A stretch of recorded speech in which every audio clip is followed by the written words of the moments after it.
अच्छा, एक सिचुएशन सोचिए। आप 9 महीने की गर्भवती हैं, घर में अकेली, और बाहर लंदन जैसा बड़ा शहर बाढ़ में डूब रहा है। आपका पति कहीं ट्रैफिक में फंसा है और घर के अंदर वो पानी बहुत तेजी से बढ़ रहा है। दरवाजे के नीचे से पानी आना शुरू होता है और देखते ही देखते सैलाब में बदल जाता है। यहीं से एक सवाल खड़ा होता है, जब दुनिया आपके चारों तरफ बिखर रही हो तो जिंदा रहने का मतलब क्या होता है? आज की हमारी जो बातचीत है वो इसी एक सवाल की गहराइयों में जाएगी। हमारे पास जो कहानी है वो सिर्फ एक आपदा की कहानी नहीं है।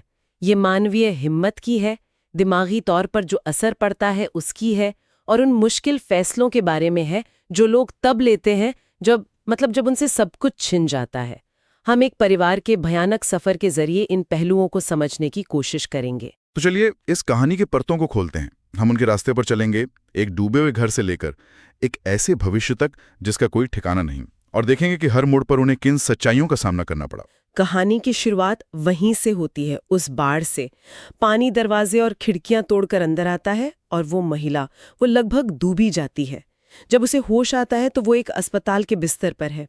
उसके पति ने उसे बचा लिया था और उसके साथ उसका नवजात बेटा है, एक नई जिंदगी। पर यहाँ कोई राहत की बात नहीं है, बल्कि एक और झटका इंतजार कर रहा है।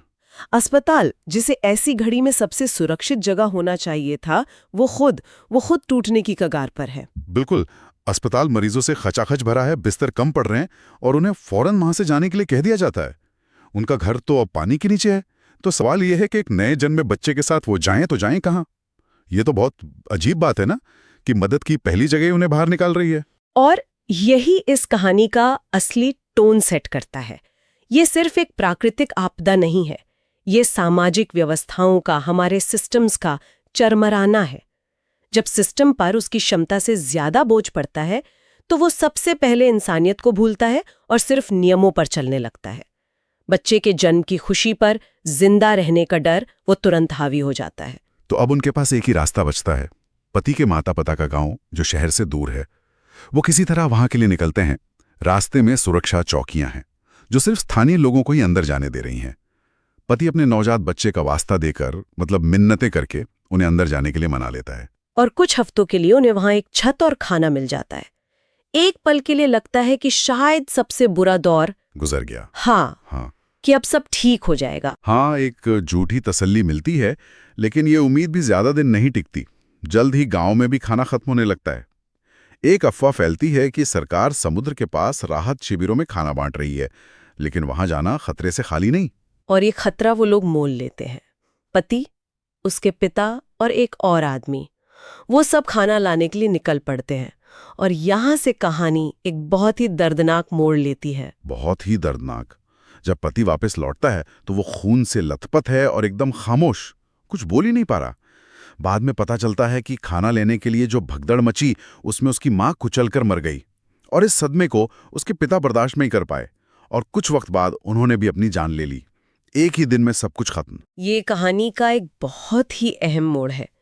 ये दिखाता है कि कोई भी सुरक्षित जगह असल में सुरक्षित नहीं है। आपदा का असली असर बाढ़ का पानी नहीं, बल्कि उसके बाद फैलने वाली अराजकता और डर है। संसाधनों की कमी कैसे इंसानों को एक दूसरे का दुश्मन बना देती है। और उस पति के लिए ये उसके टूटने की शुरुआत थी। उसने अपनी आंखों के सामने अपने माँ बाप दोनों को खो दिया। तो एक ही झटके में उनका वो सुरक्षित ठिकाना और परिवार दोनों ही बिखर गए। अब उनके पास सरकारी मदद के सिवा कोई रास्ता नहीं था, लेकिन वो मदद भी एक नई मुसीबत लेकर आई। वो एक सरकारी शेल्टर होम में जाते हैं, पर वहां का एक अजीब नियम उन्हें और तोड़ देता है। पुरुषों को अंदर आने की इजाजत नहीं थी। पर ऐसा क्यों? पर अमानवीय नियम बनाता है। उनका मकसद भीड़ को कंट्रोल करना होता है, परिवारों को साथ रखना नहीं।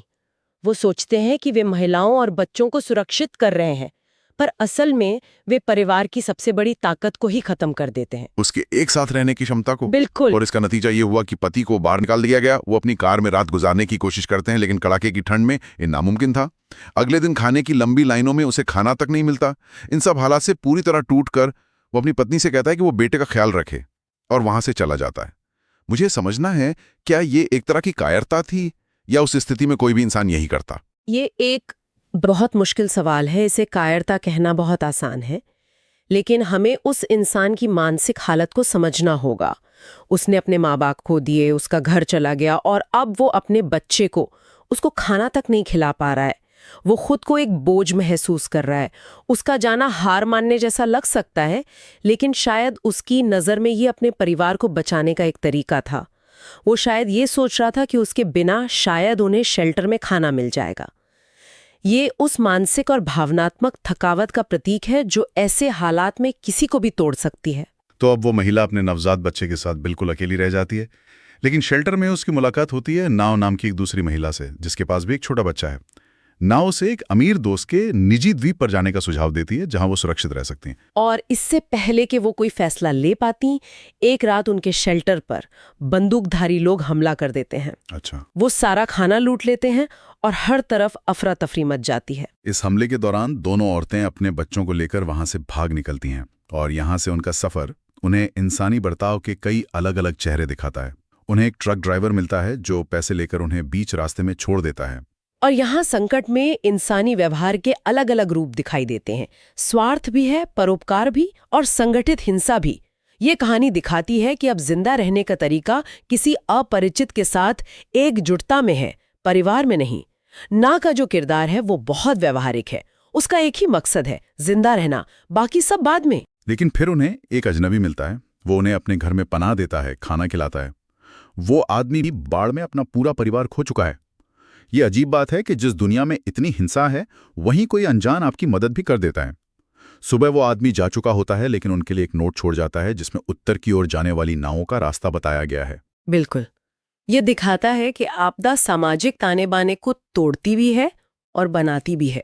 पुराने रिश्ते टूट जाते हैं और अजनबियों के बीच नए रिश्ते बन जाते हैं, जो सिर्फ साझा दुख और जिंदा रहने की जरूरत पर टिके होते हैं। तो वो दोनों उस बताए हुए रास्ते पर चलकर किनारे पहुंचती हैं और आखिरकार उन्हें एक नाव मिल जाती है। वो नाव उन्हें ना के दोस्त के द्वीप पर ले जाती है, और वो जगह वो किसी जन्नत से कम नहीं है। भरपूर खाना, सुरक्षा, शांति। महीनों बाद वो पहली बार बिना किसी डर के सो पाती हैं। तो कहानियां खत्म हो जानी चाहिए थी, है ना? उन्हें सब कुछ मिल गया जिसके लिए वो लड़ रही थी। आप ऐसा ही सोचेंगे, लेकिन यहीं से कहानी का सबसे दिलचस्प हिस्सा शुरू होता है। जब जिंदा रहने की रोज की जद्दोजहद खत्म हो जाती है, तब इंसान को अपने अंदर के खालीपन का एहसास होता है। शारीरिक सुरक्षा मिलने के बाद ही उसे अपनी असली लड़ाई लड़ने का मौका मिलता है, जो बाहरी नहीं बल्कि अंदरूनी है। हाँ, अंदरूनी है। वो महिला अंदर से बिल्कुल खाली महसूस करती है। उसे अपने पति की याद आती है, अपने बिखरे हुए परिवार की। उसे लगता है कि अब कुछ नहीं बचा। द्वीप पर एक बूढ़ी औरत उसके दुख को समझती है और उसे एक सीधी सी बात कहती है कि उसे अपने बेटे के भविष्य के लिए अतीत से बाहर निकलना होगा। और ये बातचीत उसके अंदर कुछ बदल देती है। मनोविज्ञान में एक दिलचस्प कॉन्सेप्ट है जिसे पोस्ट ट्रॉमेटिक ग्रोथ कहते हैं। मतलब किसी बड़े हादसे के बाद इंसान का पहले से भी ज्यादा मजबूत हो जाना। इस महिला के साथ भी शायद यही हो रहा है। उसे समझ आता है कि सिर्फ जिंदा रहना काफी नहीं है, जीने के लिए एक वजह भी चाहिए। और वो एक ऐसा फैसला लेती है जिसे सब पागलपन कहते हैं। वो अपने पति को खोजने के लिए उसी बाढ़ से तबाह हुए लंदन वापस जाने का फैसला करती है। लेकिन रुकिए, एक नवजात बच्चे के साथ उस तबाह हो चुके शहर में वापस जाना, क्या ये खुदगर्जी नहीं थी? क्या अपने बच्चे की सुरक्षा उसकी पहली जिम्मेदारी नहीं थी? तार्किक रूप से देखें तो ये खुद गर्जी लगती है। बिल्कुल। लेकिन मनोवैज्ञानिक रूप से ये अपनी पहचान को फिर से पाने की एक कोशिश है। उसका परिवार उसकी पहचान का हिस्सा था और उसके बिना वो अधूरी थी। ये फैसला दिखाता है कि सर्वाइवल का मतलब सिर्फ सांस लेना नहीं है, बल्कि ये जानना है कि किसके लिए सांस लेनी है। बिना मकसद के सुरक्षा एक आलीशान जेल जैसी है।